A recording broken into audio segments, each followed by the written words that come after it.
നമ്മുടെ സമ്മേളനം ആരംഭിക്കാൻ വേണ്ടി പോവുകയാണ്.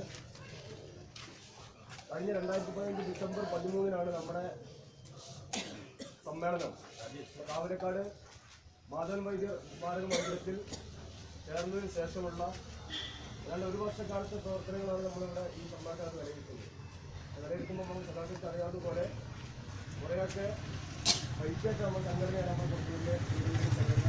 അതിൻ്റെ കുറേ മോചിതരായി നല്ല കരുത്തുള്ള യുവാക്കളുടെ സംഘടനയായി മാറാൻ കഴിയുന്ന തരത്തിലേക്ക് നമ്മുടെ ഈ സമ്മേളനത്തിൻ്റെ മറ്റുള്ള കൃത്യങ്ങളൊക്കെ പൂർത്തിയാക്കാൻ നമുക്ക് സാധിച്ചിട്ടുണ്ട്. തീർച്ചയായും നമ്മുടെ ഈ സംഘടനയുടെ വിവിധ സമ്മേളനങ്ങളിൽ പങ്കെടുത്ത് വിവിധ പ്രദേശങ്ങളിൽ യൂണിറ്റ് കമ്മിറ്റികൾക്ക് നേതൃത്വം കൊടുക്കുന്ന സഖാക്കളാണ് ഈ സമ്മേളനത്തിൽ പങ്കെടുക്കുന്നത്. ആ സഖാക്കളെ മുഴുവൻ ഡിവൈഎഫ്ഐയുടെ മേഖലാ കമ്മിറ്റിക്ക് വേണ്ടി ഈ സമ്മേളനത്തിലേക്ക് ആവേശപൂർവ്വം സ്വാഗതം ചെയ്യുകയാണ്. ഈ സമ്മേളനത്തിൽ പങ്കെടുക്കുന്നതിന് വേണ്ടി ഇവിടെ എത്തിച്ചേർന്നിട്ടുള്ള സമ്മേളനം ഉദ്ഘാടനം ചെയ്തത് നമ്മുടെ CPM-ന്റെ താന്നൂർ ഏരിയ കമ്മിറ്റി അംഗം സഖാവ് സിറാജാണ്. സഖാവ് ഡോക്ടറിനെ എത്തിയിട്ടുണ്ട്.